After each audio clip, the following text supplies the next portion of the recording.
Assalamualaikum warahmatullahi wabarakatuh. Kita awali dengan baca basmalah. Bismillahirrahmanirrahim. Kita lanjutkan kuliah kita. Kita masuk ke materi konsep uang dalam Islam.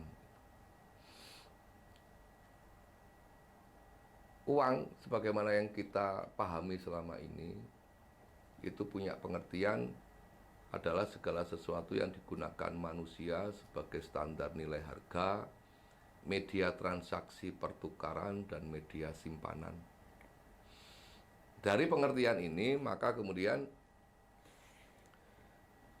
fungsi uang kita bisa tahu ada tiga juga sebagai standar nilai harga, media transaksi pertukaran, dan yang ketiga adalah sebagai media simpanan.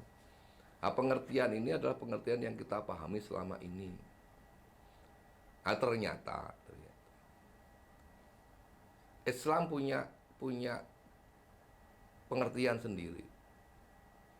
Islam memaknai uang itu berbeda dengan apa yang kita pahami selama ini. Paling tidak menurut Al-Ghazali, fungsi uang itu ada tiga. Ya sama dengan yang tadi, fungsinya juga tiga. Al-Ghazali juga mengatakan fungsi uang juga ada tiga. Yang pertama adalah sebagai qiwam ad-dunya, yang kedua sebagai alat atabadul, dan yang ketiga sebagai sarana pencapaian tujuan dan untuk mendapatkan barang lain. Kita lihat satu-satu. Qiwam ad-dunya.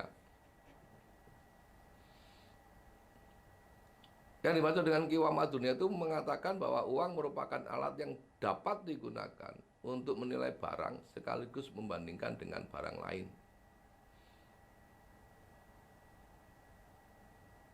Sehingga dengan demikian, uang itu seperti cermin. Uang tidak memiliki, cermin itu tidak punya warna. Tapi dia bisa memantulkan banyak warna. Sama dengan uang. Uang itu tidak punya nilai, tapi mampu menunjukkan nilai dari barang lain. Uang yang kita punya itu, uang 100 ribu, 50 ribu. Kita memahami bahwa itu nilainya 100 ribu, itu kan nilai nominal. Nilai yang tertulis di dalam uang itu. Tapi sebenarnya uang itu nggak punya nilai. Uang itu hanya kertas yang kemudian ditulisi 100 ribu rupiah.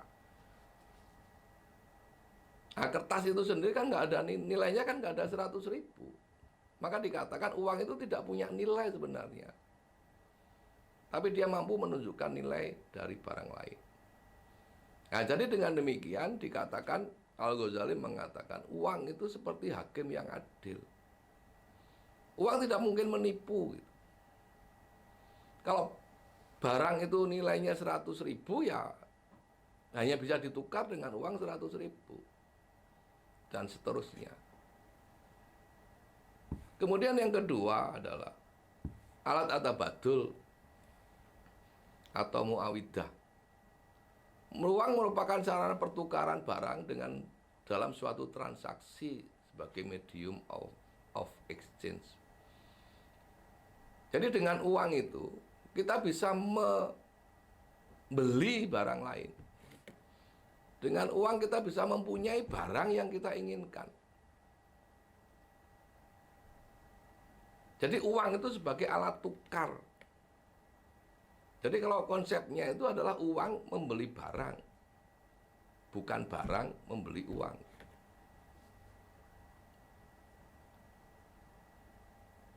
Nah, konsep yang fungsi yang satu dan dua tadi di dalam Islam dengan yang kita pahami selama ini sama gitu.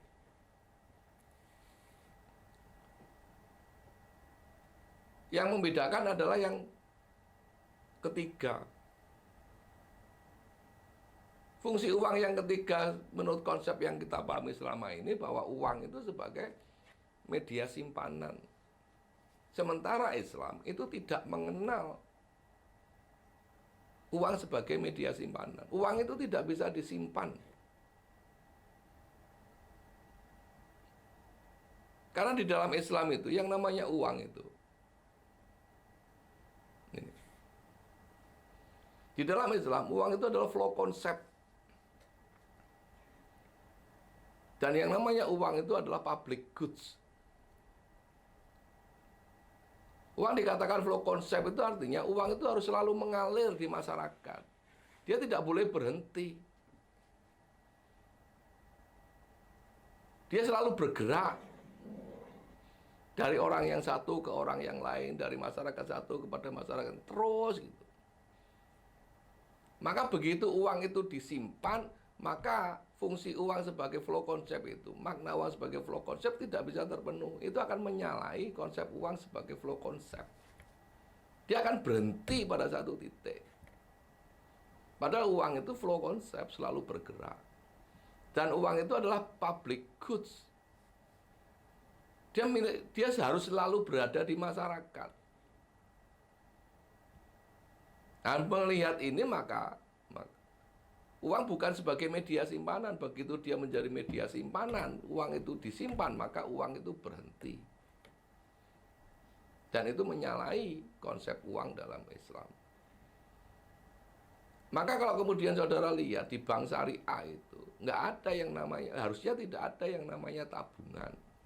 Karena tabungan itu adalah simpanan. Maka tabungan yang ada di bank syariah itu akadnya menggunakan akad mudharabah. Itu bukan simpanan, tapi investasi.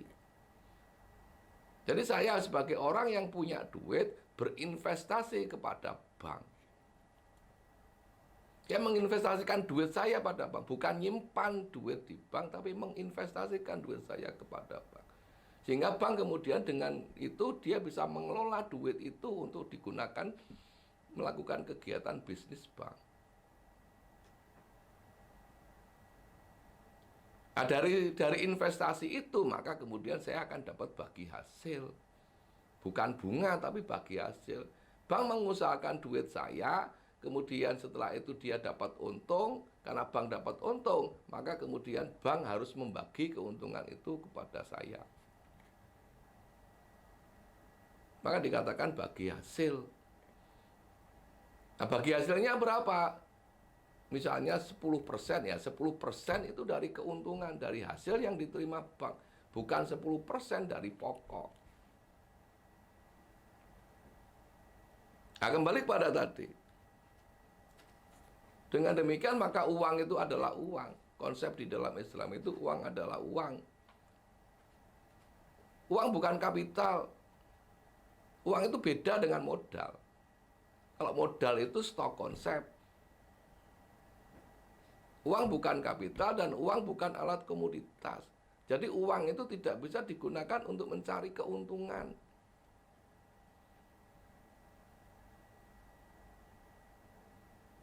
Jadi kalau kita mau mencari keuntungan bukan dengan uang. Kalau saya pedagang, maka saya punya uang, saya belikan HP, maka HP kemudian saya jual lagi. Nah, saya menarik keuntungannya dari jual HP. Modal saya 5 juta, saya belikan HP 5 juta, kemudian saya jual lagi dengan harga 6 juta. Maka saya untung 1 juta. Nah, jadi inilah bahwa konsep uang di dalam Islam dan konsep uang dalam apa yang kita pahami selama ini berbeda. Maka kemudian muncullah yang namanya bank syariah ingin menempatkan uang sebagaimana mestinya, sebagaimana konsepnya. Maka kemudian banyak akad-akad itu yang kemudian berbeda. Baik, itu saja yang bisa saya sampaikan. Kurang lebihnya mohon maaf. Assalamualaikum warahmatullahi wabarakatuh. Kita hari dengan baca hamdalah. Alhamdulillahirabbil alamin.